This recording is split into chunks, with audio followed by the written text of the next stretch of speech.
الحمد للہ رب العالمین۔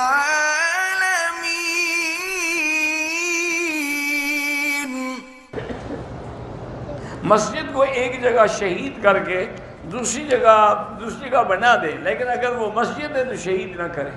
اس کو باقی رکھنا چاہیے، اور اس میں کسی آدمی کی ڈپٹی لگا دے کہ عصر سے عشاء تک بچوں کو قرآن پڑھایا کرے تاکہ وہ بھی آباد رہیں، کیونکہ جو مسجد نیت کر کے بنا دی جائے پھر اس کو گرایا نہیں جاتا۔ لوگ کہتے ہیں کہ تکیے کے اوپر بیٹھنا گناہ ہے، پر گدے کے اوپر بیٹھنا کیوں جائز ہے؟ بس لوگ پتہ نہیں ایسے مسئلے کیوں بناتے رہتے ہو۔ کعبے پر پہلی نظر پڑے تو کون سی دعا مانگے جو تمہیں چاہیے، جو تمہیں ضرورت ہو؟ وہ ایک مجھے لطیفہ یاد آیا کہ ایک دفعہ ہمارے بھی دوست تھے مرزا جہباز، وہ حضرت شاہ جی رحمۃ اللہ علیہ کے بھی بڑے پرانے ساتھی تھے، اور انہوں نے حضرت کی صحبت اور دین کے لیے جہباز مرزا نے 11 سال قید کاٹی، مجاہد آدمی تھا۔ تو خیر میرے پاس آیا، حرم میں ہم بیٹھے ہوئے تھے، تو عشاء کی نماز درس کے بعد عشاء پڑھی، عشاء کے بعد اس کے آگے ایک بنگالی بھائی بیٹھے تھے، بڑے کمزور سے بیچارے، اور وہ نماز میں مرزا صاحب نے دعا مانگی، یا اللہ مجھے ایمان دے دے، مجھے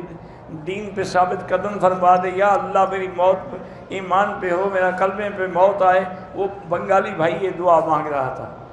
اچھا وہ دعا بڑی لمبی کر رہا تھا، اب جہاں میرے ساتھ باتیں کرنا چاہتا تھا، اس کی دعا ختم نہیں ہوتی تھی، تو مرزا صاحب نے بھی دعا کرنی شروع کر دی، یا اللہ مجھے ایک گاڑی دے دے، مجھے ایک بڑی خوبصورت بیوی دے دے، یا اللہ مجھے ایک کار دے دے۔ اس نے غصے سے پیچھے دیکھا، کیا مانگ رہے ہو؟ انہوں نے کہا جو چیز جس کے پاس نہیں ہوتی وہ مانگ رہا ہے، تمہارے پاس ایمان نہیں، تم ایمان مانگ رہے ہو، میرے پاس بیوی نہیں، میں بیوی مانگ رہا ہوں۔ وہی چیز مانگی جاتی ہے نا جو کسی کے پاس نہ ہو، تم وہ مانگ رہے ہو، میں اپنی وہ چیز مانگ رہا ہوں، تو اس لیے دعا تم نے مانگنی ہے، پوچھتے مجھ سے ہو۔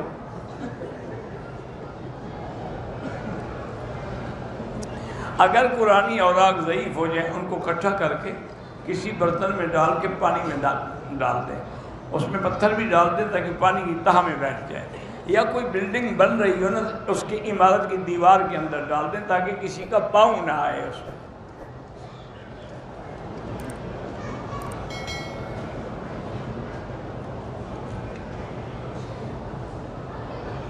کہتے ہیں کہ شادی کے کچھ عرصے کے بعد سسرال والوں نے مجھے برا سلوک کیا، گھر سے نکال دیا، میرا شوہر پردیس میں ہے، 2 رکعت نماز پڑھ کے دعا کرو اللہ آپ کی مشکل حل کرے۔ نکاح کے بعد سسر نے اپنے پیسوں سے مجھے عمرہ کروایا،